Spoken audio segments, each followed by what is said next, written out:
Halo semuanya, selamat datang kembali. Hari ini kita bakal bongkar rahasia dapur di balik setiap aplikasi dan website yang kalian pakai tiap hari. Ada semacam buku panduan tak terlihat yang ngatur semuanya, namanya Software Development Life Cycle, atau biar keren kita sebut aja SDLC. Oke, kita mulai dari sesuatu yang kita semua pasti pernah alamin kan?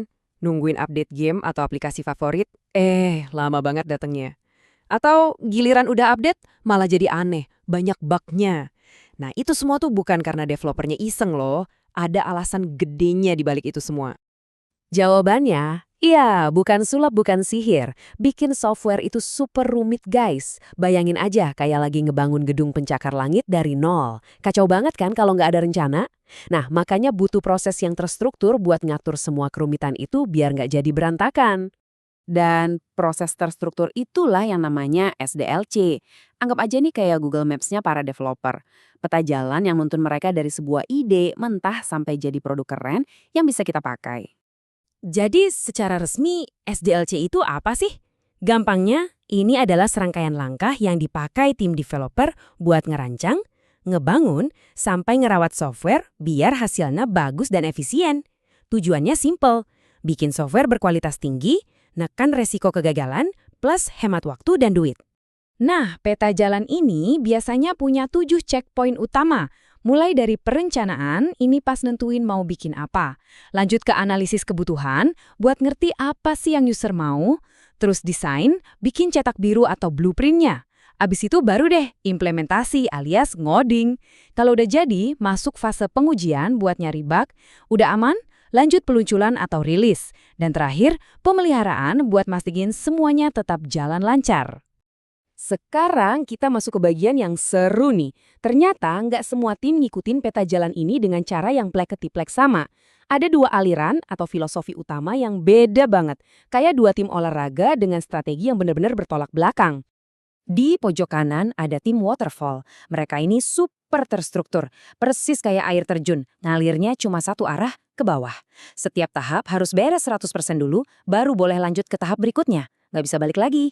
Di pojok kiri ada tim agile. Nah, kalau mereka ini lincah banget.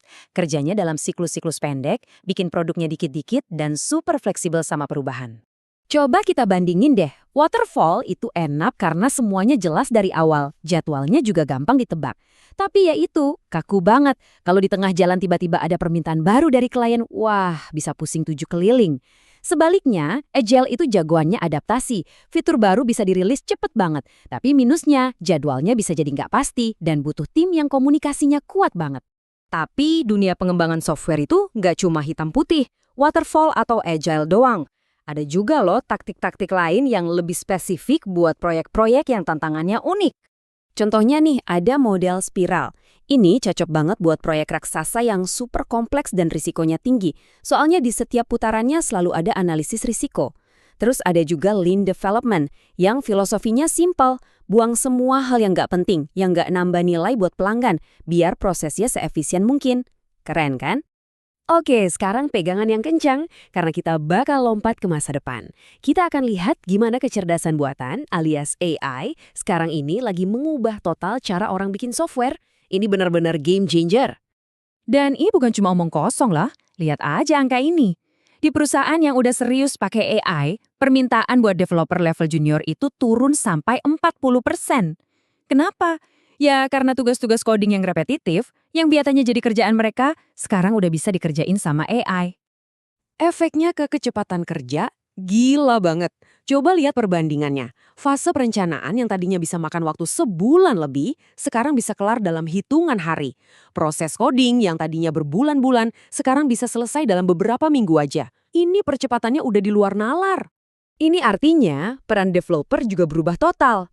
Menurut laporan ini, developer di masa depan itu bukan lagi jadi tukang ketik kode. Mereka bakal jadi seorang orkestrator.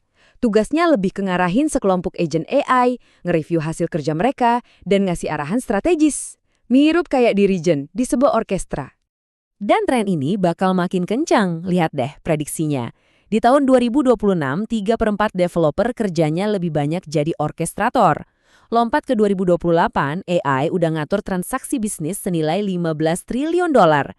Menjelang 2030, 70% kerjaan coding rutin udah otomatis. Dan puncaknya, di 2035, teknologi ini bisa jadi sumber 30% pendapatan software enterprise.